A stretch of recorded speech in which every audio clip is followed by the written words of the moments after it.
lawmakers. Senator Moran, fresh from his fact-finding mission to Israel, joins us from Washington. Senator, after meeting with the Prime Minister and Defense Minister, as I understand it, how comfortable are you that the Israelis are doing all they can to target Hamas and limit civilian casualties?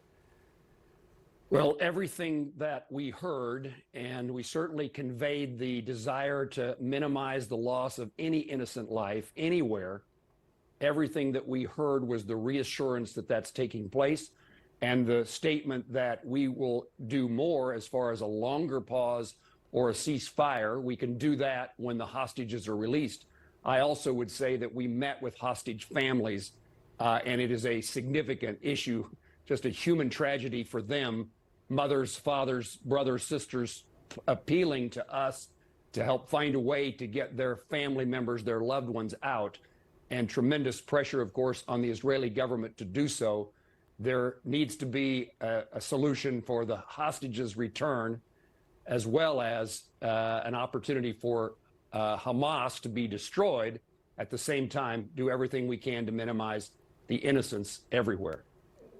Was there any discussion amongst you and the Israeli officials of a possible wider war? We know that American troops, for example, have come under fire from Syria and Iraqi points.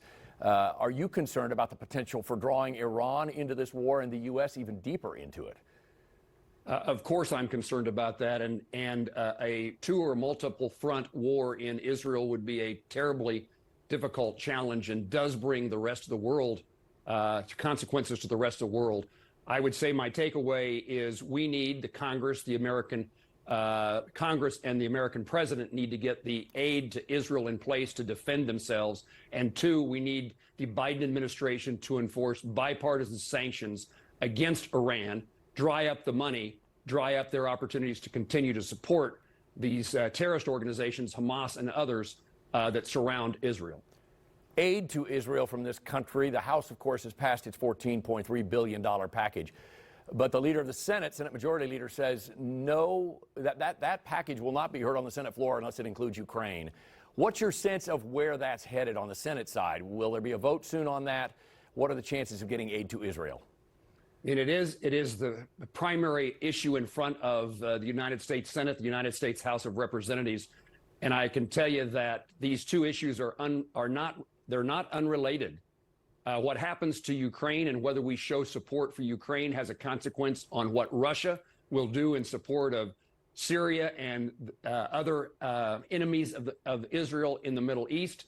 We need to pass quickly both, and that was probably Prime Minister Netanyahu's number one request, highest priority is get this done.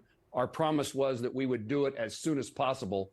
We showed our support for Israel, and we would do that again by getting that aid, both humanitarian and military, completed as quickly as we can. It's the issue that I return to as I just landed here in Washington, D.C. It's the issue I return on the Senate floor, and that is how do we put together a continuing resolution that keeps the federal government funded and get the aid to Ukraine, Israel, and fight this war, in this case on terrorism, but all the challenges the United States and the West face across the globe. That deadline looms, of course, this Friday. Senator, it'll be a busy week for you. We thank you for taking a little time with us this afternoon. I'm pleased to do so.